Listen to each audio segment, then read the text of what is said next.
Matthew, it's wonderful to meet you, sir. Thank you for taking a minute out today. Thanks for having me. Pleasure to be here. Yeah, I love talking about technology and AI, so I'm looking forward to getting into it. But before we do that, Yeah. I want to know one of the things that really impacted so many things technologically and otherwise was surviving the pandemic 4.5 years ago or so. Yeah.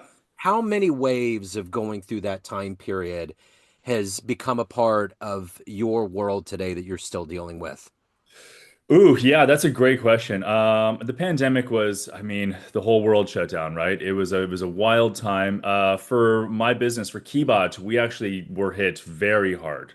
So to kind of give you some insight into I have two businesses. One is Qebot, which is like an integrated SaaS marketplace, and one is an AI company. The first one, we worked with a lot of marketing agencies back at the beginning or before the pandemic, and we still do, but a lot of marketing agencies, a lot of small to medium sized businesses, and most of the tools they were using, like our marketing tools, our marketing suites. When the world shut down, the first thing people turned off when they couldn't work anymore was their marketing tools and their marketing agencies. So I think in the first couple months, we lost like 70% of our revenue. It was a wild time. We've gotten all back now. It's all come back, came storming back pretty well.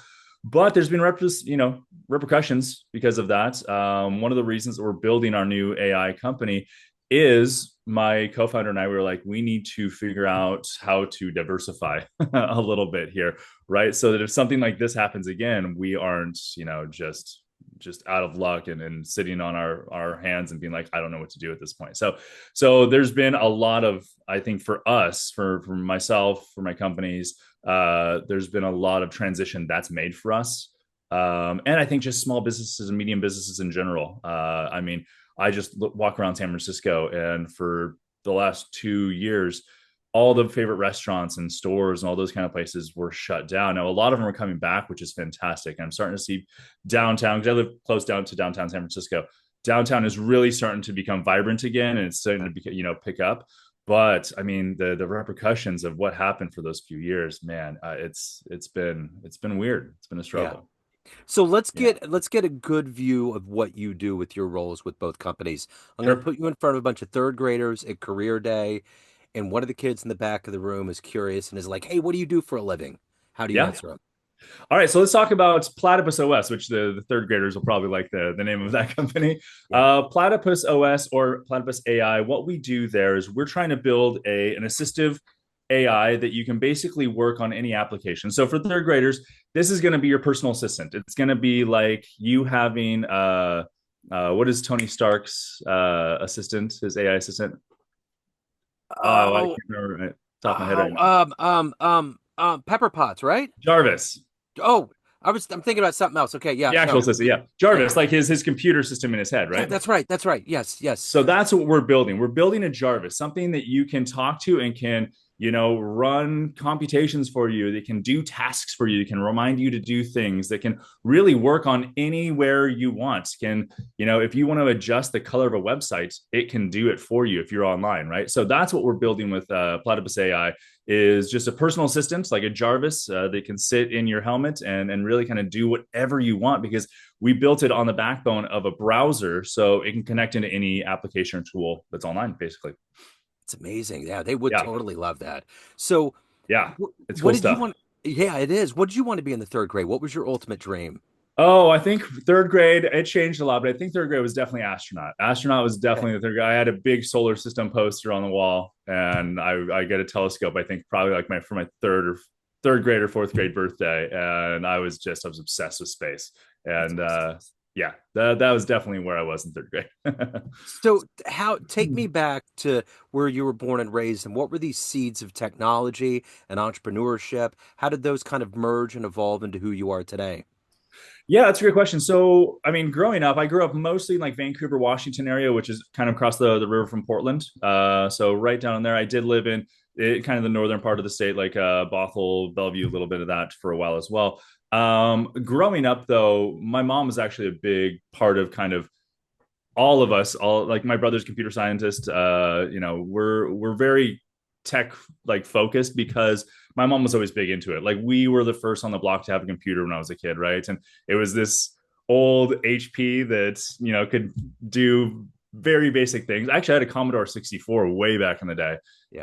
And I just always loved it. I always loved computers. I always loved technology. And I didn't actually study it in college. I studied business, but I always kind of came back to it. And I would see, all these different companies pop up, especially like when I was in mid to late college, which is, I don't want to talk about how late that was. Let's just say it was when Facebook started. Yeah. And I remember being like, okay, these guys are doing something interesting here. We can, I want to kind of ride that train. Out of college, I went to healthcare for a little bit, but then I started, my first company was called Heckle Sports, which was a social media platform for sports fans. We could do video chat, all that kind of stuff. It was like one of the first sites to do kind of video chat. We built that up. We had about 35,000 users on it, but it just kind of dwindled out. So that kind of took a dive. But I went into technology from there. I was in mobile advertising, and then with Qebot, our first successful company, we kind of realized I'd worked in some agency time, like marketing agency places as well, with small and medium sized businesses, and I realized how much agencies were just ripping small businesses off. And I was like, if we can provide them with the technology, they can do a lot of this themselves, or hire somebody that can do this for them a lot cheaper than they're doing agency and working with agencies. So that's what we built Qebot. The premise of Qebot on was, building a centralized platform of these tools that small, medium-sized businesses can use at a much more reasonable cost to what they need for their business. And that's actually where the AI comes in too. Is like I'm in my the way I think of how we want the internet to work is we want to simplify it. We want to make it as easy as possible. And our AI assistant will do that as well. The goal there is to make an AI assistant where you can engage and talk with it, and it will do the tasks you need instead of having to go into your CRM, input something in, take care of all of that. Yeah. We want to build something where it's much more interactive.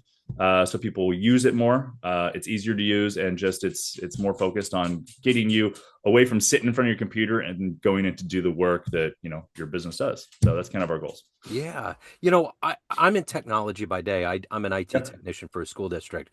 So Hmm. I've watched all these trends, and I'm at that weird age of like when I was really young, there was no technology around. It was like the beginning of Apple coming out with their first computer. Sure. Now it's like it's the Jetsons times 1,000. Look at what we carry in our pockets every day, right? I Like it's know. I insane. know. Like just that alone is Yeah. insane. If you would have proposed that when I got my first Packard Bell back in 1993, I would have said you're crazy. There's no Yeah. way. You can see people on a video and you can watch a movie and you can take picture and just everything you can do. We're gonna carry supercomputers in our pockets everywhere we go. It's mind-boggling. Yeah. But the one thing out of all of this that blows me away is this idea of AI. And my question to you is this. It definitely has been around for a long time. It really has become more of an advent and a term and a developmental tool that we've talked about. But it's Sure. been around. It's been in all these home devices that Google and Apple and Amazon has made. But now we're at this point, this threshold where people are fearful.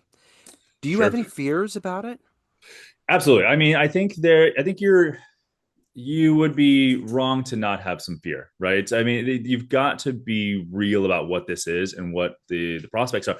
I think in a few ways, number one, jobs, right? I mean, we're going to see substantial job loss, hopefully job change over the next few years. I think one of the things I think about is I think especially like what we're building, right? I think the SaaS industry, so software as a service, may be in trouble in the Yeah. near future. I think, again, with us being able to use AI and interact with AI, where we don't have to use the front end interfaces of these technologies anymore, and we just interact with the AI, I think a lot of SaaS companies are going to have a struggle keeping up. I do think that it may be replaced by a new industry, which is AI agents, where people will start to build fine-tuned, prompt engineered agents that are specific to how a lawyer will work or how a doctor needs to work, or all these different scenarios. I think is a big industry is going to pop up around that. But there, I mean, will it fill the gap? I don't know. I take Waymo's here in San Francisco, which is the driverless taxi, right? That's already replacing a lot of jobs. Long haul trucking, unfortunately, like that is pretty easy technology to kind of automate, and there's going to be a lot more of it. So I think that's one of the biggest fears I have right now is over the next even like 5 years, what the career landscape is going to look like. And then beyond that, I mean, the regulation needs to really start to pick up around how we are looking at this, what we're giving it access to, and how we're facilitating, and especially like in military type settings. I think that's going to be something we need to really think about. Yeah. So in the world of technology, who has been someone you've looked up to, maybe you've emulated, and you like what they've genuinely done in the realm of tech? I would say, and this is probably kind of cliche, but I would even I say probably uh, Steve Jobs and his whole team there. Because what one of the things that I always think about with technology is simplification, right? If you make technology, I've during my time with Qebot, I have tried every application that's out there because we want to make sure we have the best applications baked into our system. One of the things I found is so many technologies that I worked with had just all the bells and whistles you want, but interfaces that you just can't work with, right? Just the design is terrible. You don't know how to do anything. It takes 20 training modules just to do the basics. And I think that is one idea that he and his team always had was simplify it down. Don't give too many options on things because people don't typically actually they want to think they like options, but they don't typically want them when it comes down to it. Just simplify things so that the end user has a good experience and can do the work they need with that technology. So I think that's where a lot of kind of when I'm building things, when my team is building things, I continue to come back to is like they'll come to me and say, "Hey, look, we just built." I'm like, "You got to dumb that down 10 times. Like that's a great function. Yeah, You have to make it simple." Like yeah, so that's kind of I hope that kind of answered that question. it But yeah, does. Totally yeah. does. So in your life, in your career trajectory, who has been a hero for you? In my life, I would say there's probably been a few people. I think again, going back to kind of my childhood growing up, my mom was always somebody who, really kind of pushed us to go do more than we could, and she always worked really hard. My dad was around, but not really around, and so she kind of was like the one that kept the family together and kind of pushed everything forward. So I've always have a lot of respect for her. If, anytime career changes needed to happen or we were down and out, she kind of just figured it out. She grounded out and understood what needed to happen. And I think that rubbed off on me a lot where I I'm not afraid of change. I'm not afraid of figuring out how to make things work. I'm also not really afraid of failure in general. I think that comes a lot from her and what she kind of had to go through. I think what I'm most fearful of is like regret. I don't want to regret something 10 years down the line, like oh I could have done that or I should have done that. And I think a lot of that comes from her. She's been kind of a big presence for me most So, of my life. yeah. So, if anybody out there right now that's alive, that's an entrepreneur, that may be in the tech space that you would love to meet, hang out with, that might help you on your journey, who would that be? Ooh, oh, that's a good question. I would probably say just because I'm so like far into the AI stuff right now, probably like a Sam Altman would be really interesting to kind of just have a conversation with, to pick his brain about where he thinks this kind of stuff is going, and just have a couple beers or maybe just a dinner and just see what his thoughts on that. I think Sam Altman would be very interesting. I think who else? He's probably the top of the list right now, Yeah. just because he's at the forefront of it all. Yeah, for sure. That's probably my thought. Yeah. Yeah. So let me ask you this. How do you balance what motivates you to get up every day to get this balance of being an effective business owner, but you also have to evolve as a human being yourself? What is that daily motivation for you? Yeah, I keep a very kind of strict schedule. And that's what kind of gets me going every day. So like I'm up at like 5:30 in the morning every day. I'm at the gym by 6. I am back to my house by 7:38, and then my day gets going. I think what motivates me the most is just exploring. I don't know why I've just always been a very explorative person. Anytime I'm building a product or building a company, I'm not thinking about what we're building right now. I'm thinking about what the product's going to be in 5 years, right? I always have this kind of enthusiasm to explore new things and discover new things. And I think that has been a lot of what motivates me to do that next thing. Maybe also I just kind of get bored with things after a little Yeah. bit. And so I'm like, oh, okay, what's next? What do I do? What am I going to do next in this, setting or this career that I've kind of hobbled together for myself? Yeah. So I guess a mix of just wanting to explore and getting bored with things, maybe. Yeah, yeah, yeah. So let me ask you this. Let's say you have a dream tonight.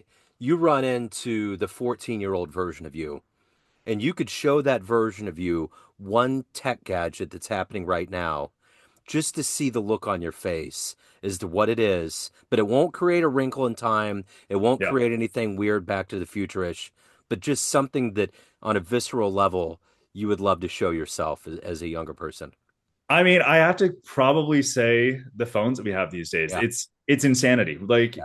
my 14-year-old brain would just explode. Like not even just the idea of like even like a 14-year-old me back then looking at a touch screen and be like, what is Yeah. this? And then so I've got the iPhone 16, so it's got like the AI integrated into it. So just like asking it to, well, it probably wouldn't work if I was going back, but just asking it to do things and run things for me, it would just that would blow my mind. Yeah. There's just it would be insane. So, from a professional perspective, let's say you could give that young version of you a piece of advice based on this life you've lived, the wisdom that you've gained. What advice would you give your younger self? Ooh, good. I would, I think I'd probably say continue just to be curious. Like Yeah. continue the curiosity that I know I had back then. Again, I was getting microscopes for birthday presents and telescopes, and I was a nerd kid. I was like, I already got like a chemistry set for a Christmas present one year, right? I was a nerdy kid that just wanted to explore and discover new things. And I would say, and there were times, as a kid, being a nerdy kid can sometimes be hard when it comes to social settings. I wasn't, I had friends and everything, but we also moved a lot when I was a kid, and so like I'd have to go figure out how to make new friends at every place. But I think um, that curiosity waned a little bit sometimes when I tried to have to go to a new school and try to be cool and try to make new friends. And I would just say, don't worry about so much about that. The friends will come. I have a great group of people that I love and love me. Continue that curiosity, continue that just wanting to discover and explore new things. And I think that would be the biggest thing I'd want to tell myself back then. So, where do you think we're going to be here in about 10 years? No one probably could have seen this advent of AI. There's all Sure. these things. Do you ever think about in a decade from now what new kind of thing might be, what we're looking at, what we're developing? I mean, that's what I always think about. That's Yeah. kind of my entire thing is when I'm building something now, but I'm looking at what it's going to be in 10 years.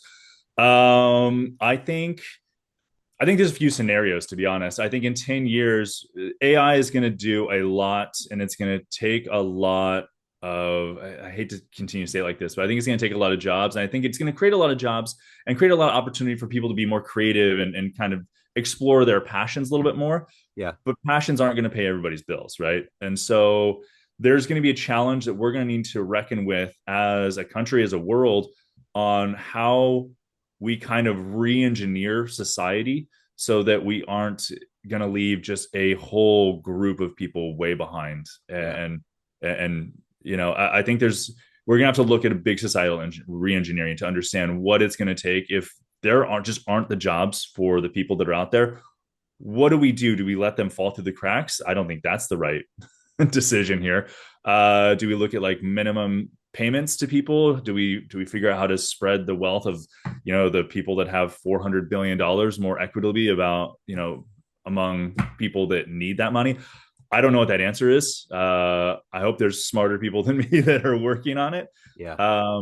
But I think it's going to be a real challenge. I think we're going through a big revolution right now, a very, very major revolution that I think would make the industrial revolution look small, to be Yeah. honest. Because the industrial revolution created a lot of jobs. I think this is going to do some of the opposite in a lot of ways. So, Yeah. yeah, it's a great question. I'm hopeful. I'm Yeah. scared, and I don't know where we're going to go. Yeah, I totally get it. So at Yeah. the end of the day, when you look at your life of Mhm. everything that you've done and evolved into, what are you ultimately the proudest of? Um, I would say being able to create things that people like and enjoy. Yeah. I've been able to create some great tools and technologies, and I've been able to do and work not even just in the companies that I've built, but the companies I've worked for. We've built some cool things. I've worked with some really great people that I've really enjoyed working with. And I think when it comes to, I had somebody ask me the other day, what do you want your legacy to be? I was like, I don't really care what people think of me once I'm gone, right? But I want to know that I spent my life building things that I thought were fun and cool and working with people that I really enjoyed working with, that I had a really good time like, collaborating with. And I think if I can at the end of this say, yeah, that's what I did, I built some cool things, I worked with some wonderful people, that makes me a very happy person. Absolutely. I love that answer. So at the end of the Thanks. day, everyone has a perception of you: family, friends, clients, colleagues, everyone around you, but you run the show. What's your Yep. perception of you? Who do you think you are? Um, I would say I think I'm an innovator. I think I like to just kind of test new things and see where things can go. Again, building the Platypus OS, we originally built it based on the idea of kind of building like a new browser that is just more focused on business and easier to use. And I was like, oh, this AI thing is coming out. Let's try putting that inside of it. And then we realized, oh wow, this is something insane. This Yeah. is really crazy. I like to test new things. I think if I was to look at myself, I would say that that's what I am. I like to just sit and think of new ideas and then get a group of people together that are as crazy as me to want to try it and run with it. And luckily I've been around enough people that are crazy enough that want to try to jump and do these things. So Yeah. I think that's what I would think of myself. I hope. Yeah. Yeah. I dig it. So if anyone wants to reach out, they're curious, they want to delve into your companies further, any of Yeah. the good business, where can they go? I like to just direct emails. That's probably the best way to get a hold of me. Matt, M-A-T-T, at platypus, just like the platypus, os.com. Pretty simple. Send me emails. I love just kind of corresponding with people. I love working with new entrepreneurs or new, tech startup people that are trying new things and just kind of bouncing ideas back and forth. So that's probably the best way to get a hold of me. And yeah, I love just kind of talking innovation and bouncing ideas. I love it. Matt, this has been wonderful. Thank you, sir. Thank you for Yeah. your story. Thank you for your time. Best of luck with everything. Thanks so much, Joe. This is a lot of fun. Yes, absolutely. Thank